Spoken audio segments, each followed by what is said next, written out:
नमस्कार, जय हिंद, सत श्री अकाल। कैसे हैं आप लोग? आई होप कि आप सभी लोग बहुत अच्छे होंगे। दोस्तों, मैं आपके लिए लेकर आया हूं एक नई सौगात और नई सौगात ये है कि 1000 एमसीक्यूज लेकर आया हूं, वो भी करंट अफेयर्स की। आपको तो पता ही है कि आपके एग्जाम में सबसे ज्यादा अगर किसी विषय का वेटेज रहेगा तो वो रहेगा करंट अफेयर्स का। मैं आप सभी लोगों से यही अपील करूंगा कि आप लोग क्या करिएगा, पूरी सीरीज को जरूर देखिएगा, बिना देखे मत जाइएगा एग्जाम देने, क्योंकि मैं जो लेकर आ रहा हूं करंट अफेयर्स 1000, ये मान के चलिए इससे बाहर से कुछ भी नहीं आएगा। जिन छात्रों ने अच्छे तरीके से सारी वीडियोज को देख लिया, मैं गारंटी लेता हूं कि एक भी प्रश्न उनके गलत नहीं होंगे उनके एग्जाम में। तो दोस्तों, आइए प्रारंभ करते हैं, बिना किसी और बात की चर्चा करते हुए सीधा आते हैं आज के अपने पहले प्रश्न पर। लेकिन क्लास शुरू करने से पहले मैं एक और बात कहना चाहूंगा, जो छात्र नए हैं वे क्या करें, चैनल को जरूर सब्सक्राइब कर लें, और जो छात्र पुराने हैं वे क्या करें, दूसरों को भी शेयर कर दें, और तुरंत लाइक शेयर सब्सक्राइब जरूर कर दें, ताकि फिर हम उसके बाद ही आगे बढ़ सके।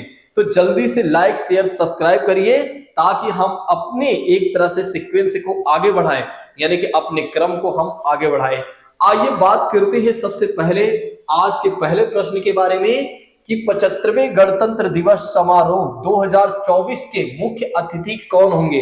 वैसे तो आपको पता ही है 26 जनवरी बीत चुका हुआ है, तो अब तो आप बता ही सकते हैं कि कौन वो थे मुख्य अतिथि गणतंत्र दिवस पर, यानी कि रिपब्लिक डे पर आए हुए थे। पहला ऑप्शन कहता है इमैनुअल मैक्रो, दूसरा ऑप्शन कहता है जॉर्जिया मेलोनी, तीसरा ऑप्शन कहता है, सॉरी यहां दूसरा हो गया, चलो कोई नहीं, ए बी है, ए सी कह देते हैं, जो बाइडन की बात करते हैं, और फिर डी ऑप्शन क्या कहता है, एंथोनो अल्बनीज की बात करते हैं। तो दोस्तों, इस प्रश्न का जल्दी से जवाब दीजिए कि कौन सा इसमें का ऑप्शन है जो सही है। जल्दी से आप लोग आंसर दीजिए। आपको तो पता ही है 26 जनवरी 1950 को क्या हुआ था कि भारत का संविधान भारत में लागू हुआ था।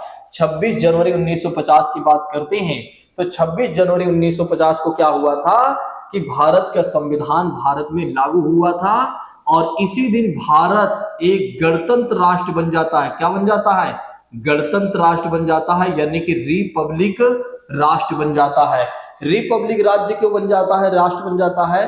राज्य या राष्ट्र एक ही बात है, क्योंकि इसी दिन से समझ लीजिए भारत कहा जाता है कि अब से भारत का जो राष्ट्रपति होगा, यानी कि जो भारत का राष्ट्राध्यक्ष होगा, उसका जो पद होगा वंशानुगत नहीं होगा, बल्कि निर्वाचन के माध्यम से हो जाएगा। अर्थात कह सकते हैं जो राष्ट्रपति होगा उसका पद निर्वाचित होकर जाएगा, यानी कि उस पद पर जो भी बैठेगा वो निर्वाचन के माध्यम से, यानी कि इलेक्शन के माध्यम से उस पद पर बैठेगा, ना कि वंशानुगत पद होगा। ऐसा नहीं है कि अभी जो वर्तमान की भारत की राष्ट्रपति है द्रौपदी मुर्मू की बात करते हैं, महामहिम द्रौपदी मुर्मू की बात करते हैं, ऐसा नहीं है कि इसके बाद उनका कोई लड़का या लड़की उस पद पर जाकर बैठेगी, नहीं।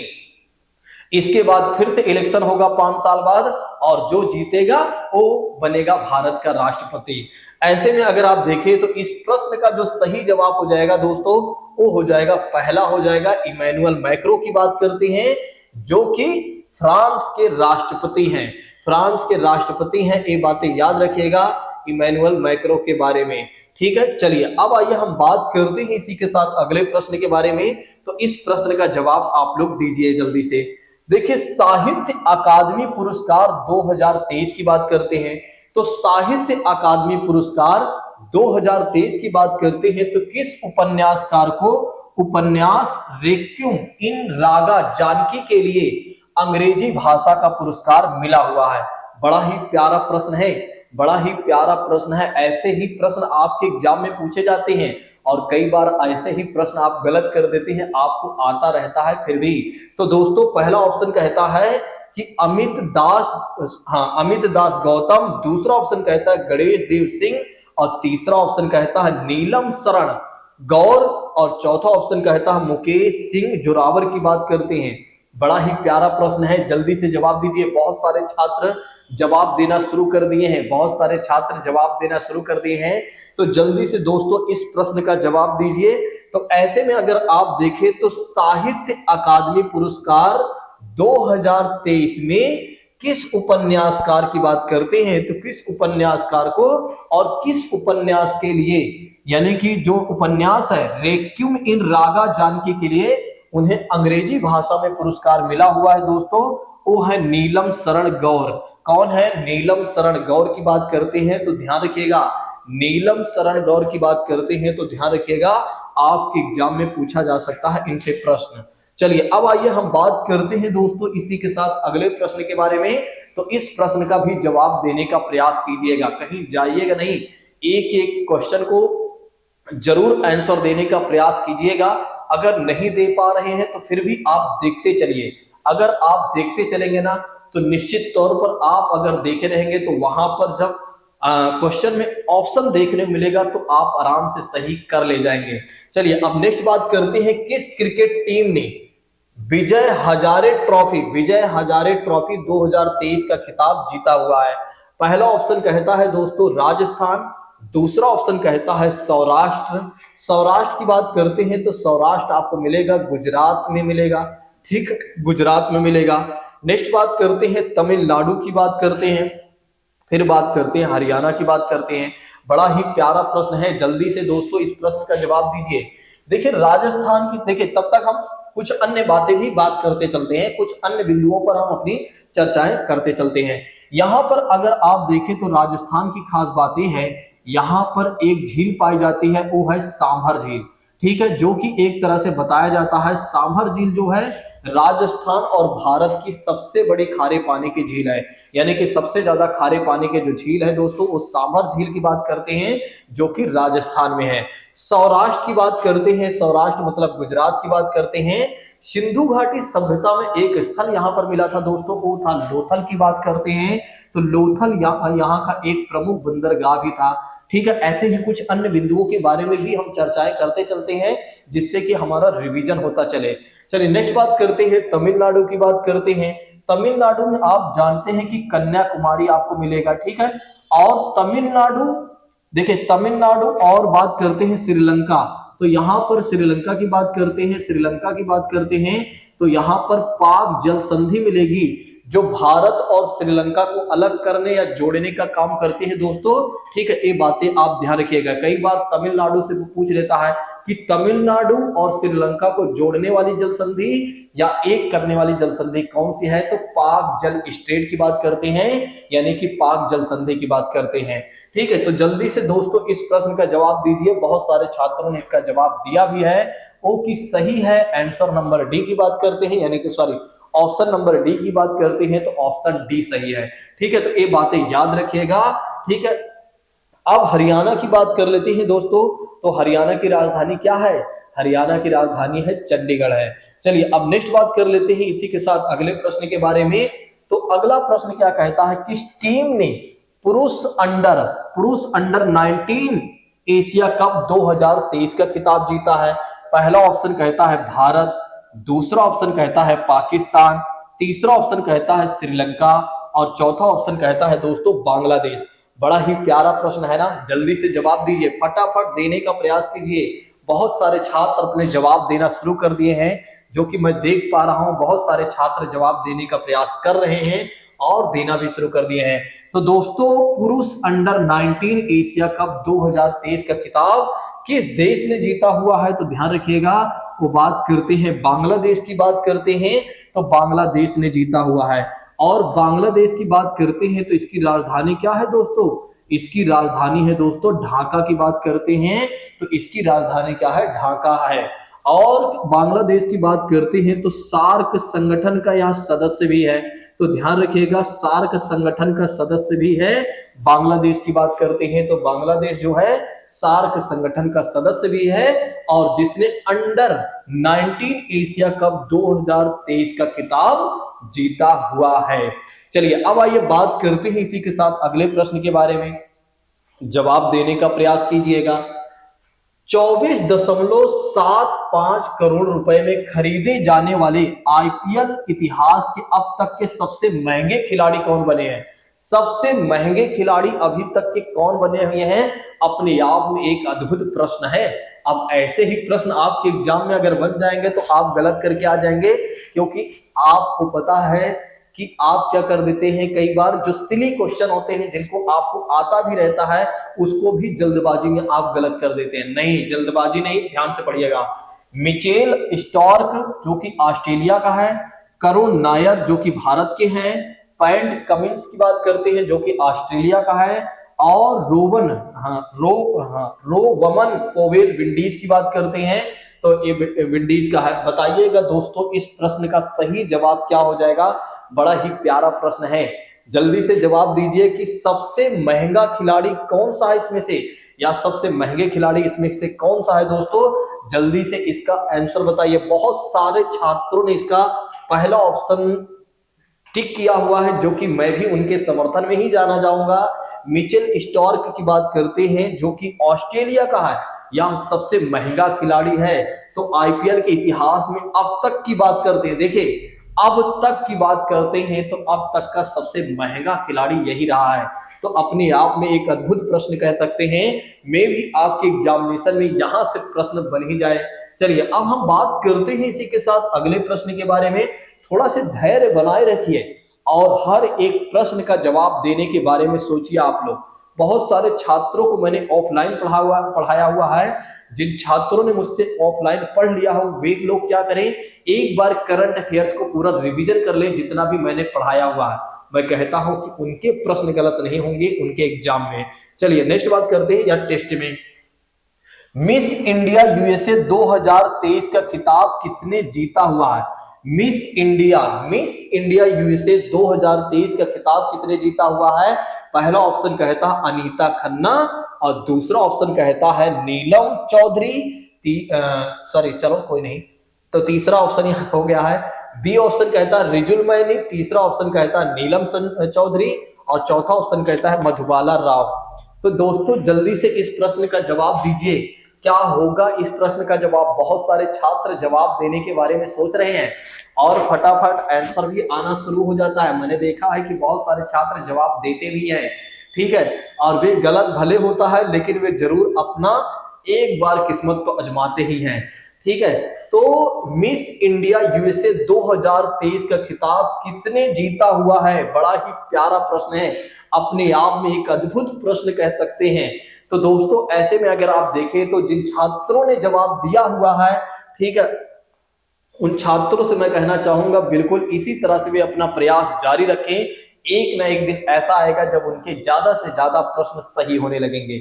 बहुत सारे छात्रों ने इसका जो आंसर दिया है वो दिया हुआ है रिजुल मैनी की बात करते हैं।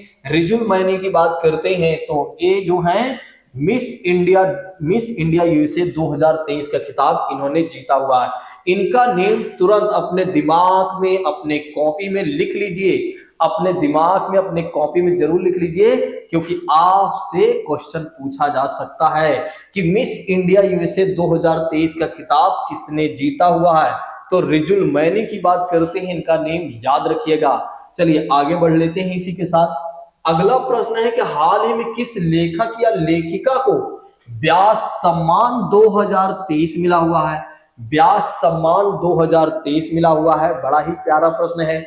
तो दोस्तों ऐसे में अगर आप देखें तो पहला ऑप्शन कहता है रेखा भारद्वाज की बात करते हैं, दूसरा ऑप्शन कहता है मुकुल गोयल की बात करते हैं, तीसरा ऑप्शन कहता है दिलीप सिंघवी की बात करते हैं और चौथा ऑप्शन कहता है पुष्पा भारती की बात करते हैं। अपने आप में बड़ा ही बेहतर प्रश्न है। आप लोगों से मैंने पहले ही कहा, अगर आप मेरे साथ करंट अफेयर्स पढ़ रहे हैं तो आप क्या करिए, अपने साथ पेन कॉपी लेकर बैठिए। जो चीजें आपको नहीं मिले फटाफट जितनी जल्दी हो सके तुरंत मेंशन कर लीजिए। अगर आप लिख लेंगे और हमारे साथ क्वेश्चन का जवाब दे लेंगे, आपके प्रश्न फिर गलत नहीं होंगे। बस आपको क्या करना है, 2-3 दिन पहले 1-2 बार आपको रिवाइज कर लेना है, बस फिर देखिए आपके क्वेश्चन कैसे गलत होंगे। तो ऐसे में अगर आप देखें तो इस प्रश्न का जो सही जवाब होने वाला है वो होने वाला है दोस्तों डी की बात करते हैं, अर्थात D option will be right की बात करते हैं। तो व्यास सम्मान 2023 किसे मिला हुआ है, जो कि एक लेखिका है, वो है पुष्पा भारती। तुरंत इनका नेम याद कर लीजिए। व्यास सम्मान 2023 किसे मिला हुआ है, तो पुष्पा भारती को मिला हुआ है। चलिए अब बात करते हैं इसी के साथ, किस देश की महिला क्रिकेटर नाहिरा अख्तर को नवंबर 2023 के लिए ICC player of the match की बात करते हैं, ठीक है, प्लेयर ऑफ द मैच की बात करते हैं, का सम्मान मिला हुआ है। पहला ऑप्शन कहता है पाकिस्तान, दूसरा ऑप्शन कहता है बांग्लादेश, तीसरा ऑप्शन कहता है नेपाल और चौथा ऑप्शन कहता है मेरे प्रिय साथियों अफगानिस्तान। तो बहुत सारे छात्र आप सोचेंगे कि इस प्रश्न का जवाब हम दे तो दे क्या दें, ठीक है, वे तुक्का भी लगाएंगे। तो जल्दी से दोस्तों इस प्रश्न का जवाब दीजिए। देखते हैं हमारे कितने ऐसे मित्र हैं जो इस तरह के प्रश्न का जवाब दे पाते हैं या इस प्रश्न का जवाब दे पाते हैं। तो ऐसे में अगर आप देखें तो किस देश की महिला क्रिकेटर को, जो कि महिला क्रिकेटर है नाहिरा अख्तर को नवंबर 2023 के लिए ICC player of the match की बात करते हैं तो इन्हें मिला हुआ है, वो है बांग्लादेश की क्रिकेटर हैं। याद रखिएगा बांग्लादेश के बारे में, और बांग्लादेश से ही कर्क रेखा भी जाती है, ये बातें भी याद रखिएगा। तो भारत के 8 राज्यों से कर्क रेखा जाती है, भारत के 8 राज्यों से कर्क रेखा जाती है, और उसी के बीच में एक देश आ जाता है, वो है बांग्लादेश। और यही वो बांग्लादेश है जिसे पूर्वी पाकिस्तान के नाम से भी पहले जाना जाता था। तो कर्क रेखा भारत के कितने राज्यों से जाती है? तो 8 राज्यों से जाती है। तो वे राज्य कौन कौन से हैं जल्दी से आप लोग कमेंट में बताइए। चलिए मैं बता देता हूं। सबसे पहली बात कर लेते हैं मेरे प्रिय साथियों, तो गुजरात की बात करते हैं तो गुजरात है। दूसरी बात करते हैं तो राजस्थान की बात करते हैं तो राजस्थान है। तीसरी बात करते हैं मेरे प्रिय साथियों तो वो है मध्य प्रदेश की बात करते हैं। फिर उसके बाद अगर आप देखते हैं चौथी बात कर लेते हैं तो छत्तीसगढ़ है। फिर उसके बाद अगर आप देखें तो झारखंड आपको मिलेगा, झारखंड की बात करते हैं। फिर उसके बाद झारखंड की बात करते हैं तो झारखंड के बाद अगर आप देखते हैं तो झारखंड के बाद आपको मिलेगा पश्चिम बंगाल मिलेगा, यानी कि वेस्ट बंगाल मिलेगा। फिर 7वां त्रिपुरा, ठीक है, और त्रिपुरा की बात करते हैं, और 8वां की बात करते हैं तो मिजोरम की बात करते हैं दोस्तों। तो ये 8 राज्य हैं जिनसे कर्क रेखा होकर जाती है। और इसी के बीच में अगर आप देखें तो पश्चिम बंगाल और त्रिपुरा की बात करते, त्रिपुरा के पहले एक देश है वो है बांग्लादेश, ठीक है। भारत की मैप को अगर आप देख पा रहे हैं तो कर्क रेखा भी इससे जाती है, ये बातें याद रखिएगा। और कर्क रेखा अगर आपसे पूछा जाए कि भारत के कितने राज्यों से जाती है तो 8 राज्यों से। 8 के नेम तुरंत याद कर लीजिए, आपको रिकॉल हो गया इसी के साथ साथ। और त्रिपुरा की बात करते हैं तो बांग्लादेश ने इसे 3 तरफ से घेर कर रखा हुआ है। त्रिपुरा की बात करते हैं तो बांग्लादेश ने इसे 3 तरफ से घेर कर रखा हुआ है। और बांग्लादेश के साथ सबसे ज्यादा अगर बॉर्डर किसी की शेयर होती है तो त्रिपुरा की ही होती है दोस्तों। चलिए अब आइए बात करते हैं इसी के साथ अगले प्रश्न के बारे में, जवाब देने का प्रयास कीजिएगा। प्रश्न ये है कि किस पुरुष क्रिकेटर को नवंबर 2023 के लिए ICC player of the match या मंथ का सम्मान मिला हुआ है? पहला ऑप्शन कहता है ग्लेन मैक्सवेल ऑस्ट्रेलिया, दूसरा ऑप्शन कहता है ट्रेविस हेड ऑस्ट्रेलिया, तीसरा ऑप्शन कहता है शुभमन गिल की बात करते हैं भारत के हैं, फिर उसके बाद है डेविड मिलर दक्षिण अफ्रीका के हैं। बड़ा ही प्यारा प्रश्न है, देखते हैं हमारे कितने ऐसे मित्र हैं जो इस प्रश्न का जवाब दे पाते हैं। ठीक है, जल्दी से बताइए कि किस पुरुष क्रिकेटर को, मतलब मेल क्रिकेटर को नवंबर 2023 के लिए आईसीसी ऑफ द मंथ का सम्मान मिला हुआ है। अपने आप में एक बड़ा ही प्रश्न अपने आप में बड़ा ही अच्छा प्रश्न है, बड़ा ही अद्भुत प्रश्न है। जवाब दीजिए, बहुत सारे छात्र जवाब देने का प्रयास कर रहे हैं। ज्यादा से ज्यादा छात्रों ने शुभम गिल की बात करते हैं या शुभमन की बात करते हैं, शुभमन की बात करते हैं, शुभमन गिल की बात करते हैं। बहुत सारे छात्रों ने इनको चुना हुआ जो कि भी गलत है। और इस प्रश्न का सही जवाब हो जाएगा, इस प्रश्न का सही जवाब हो जाएगा ट्रेविस हेड ऑस्ट्रेलिया की बात करते हैं। अच्छा, बहुत सारे छात्रों ने दिमाग ये लगाया कि देखो एक काम कर लेते हैं, जो शुभमन गिल हैं वे ज्यादा चर्चा में बने हुए हैं, ये भारत के भी हैं, तो मे भी यही सही हो सकते हैं। और इसलिए ज्यादा से ज्यादा छात्रों ने इनको लगाया है, जो कि वे लोग गलत हैं। इसका सही जवाब होगा ट्रेविस हेड ऑस्ट्रेलिया की बात करते हैं, तो इन्हें यह सम्मान मिला हुआ है। चलिए नेक्स्ट बात करते हैं, सियाचन में तैनात होने वाली प्रथम महिला चिकित्सा अधिकारी कौन बनी है? बड़ा ही प्यारा प्रश्न है, बहुत ही महत्वपूर्ण प्रश्न है। इसको अपने नोट्स में तुरंत लिख लीजिए या अपने दिमाग में लिख लीजिए। कुल मिलाकर आपको पता होना चाहिए, यानी कि आपको याद होना चाहिए। तो सियाचिन में तैनात होने वाली प्रथम महिला चिकित्सा अधिकारी कौन बनी है? पहला ऑप्शन कहता है आरुषि खन्ना, दूसरा ऑप्शन कहता है कोमल शर्मा, तीसरा ऑप्शन कहता है गीतिका कौल और चौथा ऑप्शन कहता है मनीषा चौधरी। 10वां नंबर है, जल्दी से आप लोग जवाब दीजिए। देखते हैं हमारे कितने ऐसे मित्र हैं जो इस प्रश्न का जवाब दे पाते हैं। बहुत सारे छात्र क्या करते हैं कि एक तरह से क्या होता है कि वे तुक्का लगाने का प्रयास करते हैं। कई बार तुक्का नहीं लगता है तो वे हतोत्साहित होकर भाग जाते हैं और वे सोचते हैं डिसलाइक मार दूं, लेकिन डिसलाइक का ऑप्शन खत्म हो गया है। नहीं तो फिर समझ लो डिसलाइक करके चले जाए, सर बिना फालतू क्वेश्चन आप करवा रहे हैं, आप मुझे डिमोटिवेट कर रहे हैं। देखिए मैं आपको डिमोटिवेट नहीं कर रहा हूं, आप देखते चलिए, भले ही क्वेश्चन गलत हो रहे हैं ना, कोई बात नहीं, आप देखिए। जब देखेंगे तो इससे फायदा आपको ये होगा, इससे फायदा आपको ये होगा कि आप सुने रहेंगे। ठीक है, ये मत सोचिए कि मेरी तैयारी बेकार है, अब मैं चलूं एक बार पूरे करंट अफेयर्स को पढ़ लेता हूं, उसके बाद मैं दोबारा एमसीक्यूज करूंगा। नहीं, आप देखते चलिए, जब मौका मिलेगा तो आप देख लीजिएगा। ठीक है, तो इस प्रश्न का जो सही जवाब हो जाएगा, गीतिका कौल की बात करते हैं। तो गीतिका कौल की बात करते हैं तो सियाचिन में तैनात होने वाली पहली महिला चिकित्सा अधिकारी है दोस्तों, ये बातें याद रखिएगा। पहली महिला चिकित्सा अधिकारी हैं, ये बातें याद रखिएगा। निश्चित तौर पर आपके एग्जाम में यह प्रश्न बन सकता है, क्योंकि फोर्स विभाग के ही आप एग्जाम देने जा रहे हैं। तो सियाचिन की बात करते हैं, सियाचिन ग्लेशियर में तैनात होने वाली पहली महिला चिकित्सा अधिकारी कौन बनी है? वो है गीतिका कौल की बात करते हैं, जिन्हें हम दिल से सैल्यूट करते हैं या दिल से सलाम करते हैं एक तरह से। ठीक है, आप लोगों को भी उन्हें दिल से एक तरह से सलाम करना चाहिए। ठीक, चलिए अब बात करते हैं इसी के साथ अगले प्रश्न के बारे में। भारतीय वानिकी अनुसंधान एवं शिक्षा परिषद की बात करते हैं। तो ICFRE की पहली मनहित महानिदेशक कौन बनी है दोस्तों? बताइए आप लोग कि कौन है महानिदेशक की बात करते हैं। तो भारतीय वानिकी अनुसंधान एवं शिक्षा परिषद के महानिदेशक के बारे में बताना है। निर्मला राठौर, अनीता देसाई, कंचन देवी और मंजू गोस्वामी। जवाब दीजिए, देखते हमारे कितने ऐसे मित्र हैं जो इस प्रश्न का जवाब दे पाते हैं। अच्छा, देने का तो हर कोई प्रयास कर रहा है कि हमारा सही हो जाए, बिल्कुल हर किसी को प्रयास यही करना है कि हमारे क्वेश्चन जरूर सही हो। अगर आपका प्रयास इसी तरह से चलता रहा ना, तो निश्चित तौर पर आपको सफलता लेने से कोई नहीं रोक सकता है, क्योंकि आपकी जो मेहनत है ना, ये आपको जरूर सफलता दिलाएगी। एक दिन कहा जाता है ना, मेहनत हमेशा रंग लाती है, तो लाएगी दोस्तों। तो इसका जो सही जवाब हो जाएगा दोस्तों, 1 मिनट की बात करते हैं, कंचन देवी, निर्मला राठौर की बात करते हैं, कौन है जल्दी से आप लोग बताइएगा। तो इसका जो सही जवाब होगा, भारतीय वानिकी अनुसंधान एवं शिक्षा परिषद की बात करते हैं, तो इसका जो सही जवाब हो जाएगा, यानी कि महानिदेशक कौन है? कंचन देवी।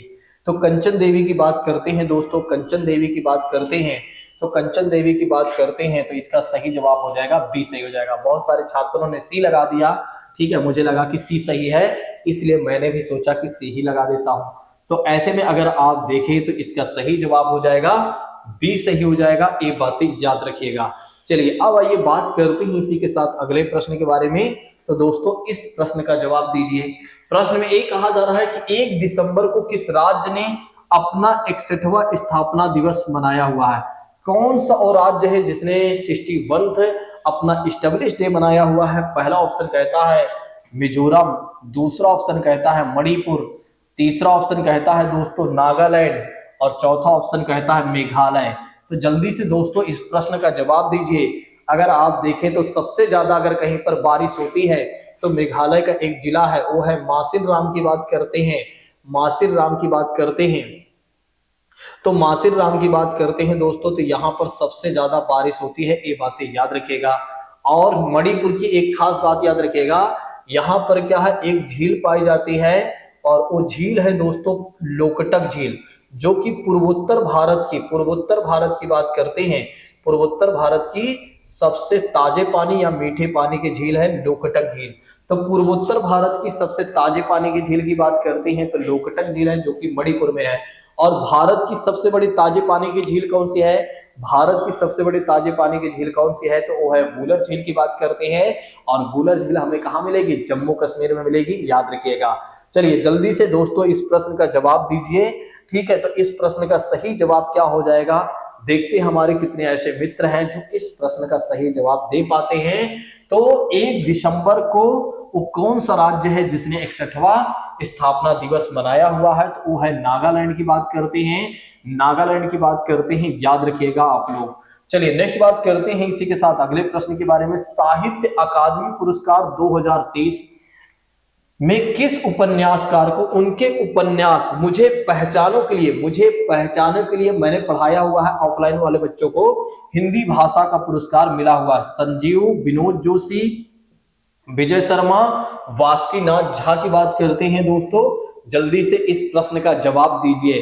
मैंने पढ़ाया हुआ है अपने छात्रों को, साहित्य अकादमी पुरस्कार 2023 में किस उपन्यासकार को उनके उपन्यास मुझे पहचानो के लिए हिंदी भाषा का पुरस्कार मिला हुआ है, हिंदी भाषा का पुरस्कार मिला हुआ है। तो इनका नेम याद कर लीजिए, वे हैं संजीव की बात करते हैं, संजीव की बात करते हैं, तो जिन्हें एक तरह से साहित्य अकादमी पुरस्कार 2023 से नवाजा गया है, जो कि वे एक तरह से उपन्यासकार हैं और उनकी उपन्यास का नेम है मुझे पहचानो, खुद को पहचानो। ठीक है, अपने आप में बड़ी अच्छी उपन्यास ये लोग लिखते हैं, अपने आप में एक अच्छी बातें हैं। ठीक है, या कह सकते हैं कि एक अद्भुत कहानी है इन सभी की, जो कि इतना बेहतर काम करते हैं अपने राज्य और अपने राष्ट्र के लिए। भारत की पहली महिला सशस्त्र बलों में सहायक डी कैंप की बात करते हैं, सहायक डी कैंप की बात करते हैं, यानी कि एडीसी की बात करते हैं, तो कौन बनी है, प्रियंका गौतम, मनीषा पाढ़ी, रेणुका माधव और गीता चौधरी। गीता चौधरी साथियों जल्दी से जवाब दीजिए, जल्दी से जवाब दीजिए। देखते हैं हमारे कितने ऐसे मित्र हैं जो इस प्रश्न का जवाब दे पाते हैं कि भारत की पहली महिला सशस्त्र बल में सहायक डी कैंप की बनी है एक तरह से, यानी कि सहायक के तौर पर नियुक्त हुई हैं, वो है मनीषा पाढ़ी, इनका नेम याद रखिएगा। चलिए अब बात करते हैं अगले प्रश्न के बारे में। तो प्रश्न ए कह रहा है कि 1 दिसंबर को बीएसएफ ने अपना कौन सा स्थापना दिवस मनाया था। पहला ऑप्शन कहता है 59वां, 60वां, दूसरा ऑप्शन फिर है 67 और फिर उसके बाद बात करते हैं 57 की बात करते हैं। दोस्तों जल्दी से जवाब दीजिए, देखते हैं हमारे कितने ऐसे मित्र हैं जो इस प्रश्न का जवाब दे पाते हैं। अच्छा, बहुत सारे छात्र जवाब दे भी रहे हैं, ऐसा नहीं है कि जवाब देते नहीं है, प्रयास उनका पूरा भरपूर रहता है, प्रयास उनका भरपूर रहता है, भले ही एक बार गलत हो जाए। जल्दी से दोस्तों बताइए, ये जो बीएसएफ की बात करते हैं ना, ये भारत और चाइना पर एजेंसी लगी हुई है, सॉरी भारत और पाकिस्तान की सीमा पर। तो भारत की बात करते हैं, तो भारत की बात करते हैं, तो भारत और पाक की बात करते हैं, तो इसकी बॉर्डर पर अगर आप देखेंगे तो हमारे बीएसएफ की जो बीएसएफ एजेंसी है वो लगी हुई है। दोस्तों जल्दी से इस प्रश्न का जवाब दीजिए, देखते हैं हमारे कितने ऐसे मित्र हैं जो इस प्रश्न का जवाब दे पाते हैं। अच्छा, कई छात्र दे रहे हैं और वे दे रहे हैं, कोई दे रहा है सी दे रहा है, तो कोई बी दे रहा है। ठीक है, क्योंकि यहाँ पर तुक्का उनका काम करेगा ही नहीं, यहाँ पर उनका तुक्का काम करेगा नहीं, जब उन्हें पता होगा तभी वे बता पाएंगे। तो इसका जो सही जवाब हो जाएगा दोस्तों वो हो जाएगा 59 की बात करते हैं, 59वां की बात करते हैं, ये सही हो जाएगा। बहुत सारे छात्र हमारे साथ ऑनलाइन में जुड़े होते हैं जो कि गूगल मीट ऐप पर होते हैं और वे अपने प्रश्न का जवाब देते रहते हैं। ठीक है, क्योंकि उनको स्क्रीन पहले से शेयर किया गया होता है, तो मैं इसमें देखता रहता हूँ कि हाँ भाई आंसर कौन कौन क्या दे रहा है। ठीक है, नाम नहीं लिया जाता है, क्योंकि नाम लेंगे एक छात्र का तो फिर ऐसा होगा सबका लेना पड़ेगा और फिर आगे चलकर सारे ही कहेंगे सर मेरा नाम आपने नहीं लिया। चलिए अब बात करते हैं इसी के साथ अगले प्रश्न के बारे में। भारत की पहली एयरपोर्ट महिला फायर फाइटर कौन बनी है। पहला ऑप्शन कहता है मनीषा राणा, दूसरा ऑप्शन कहता है दीपिका ठाकुर, तीसरा ऑप्शन कहता है दिशा नाइक और चौथा ऑप्शन कहता है सिमरन चौधरी। जल्दी से जवाब दीजिए, जल्दी से जवाब दीजिए, देखते हैं हमारे कितने ऐसे मित्र हैं जो इस प्रश्न का जवाब दे पाते हैं। तो भारत की पहली एयरपोर्ट महिला फायर फाइटर कौन बनी है। तो ऐसे में अगर आप देखें तो इसका सही जवाब जल्दी से आप बताइए, नहीं तो मैं ही बता देता हूं। तो इसका सही जवाब हो जाएगा दोस्तों दिशा नाइक की बात करते हैं, जो कि भारत की पहली एयरपोर्ट महिला फायर फाइटर बनी है। चलिए नेक्स्ट बात करते हैं, किस देश की टेनिस टीम ने डेविस कप 2023 का खिताब जीता है? इसको लिख लीजिए, इसको तुरंत अपने नोट्स में मेंशन कर लीजिए, इसको तुरंत अपने नोट्स में मेंशन कर लीजिए, ठीक है, कि किस देश की टेनिस टीम ने डेविस कप 2023 का खिताब जीता है। ऑस्ट्रेलिया, अमेरिका, सर्बिया और इटली की बात करते हैं। जल्दी से दोस्तों इस प्रश्न का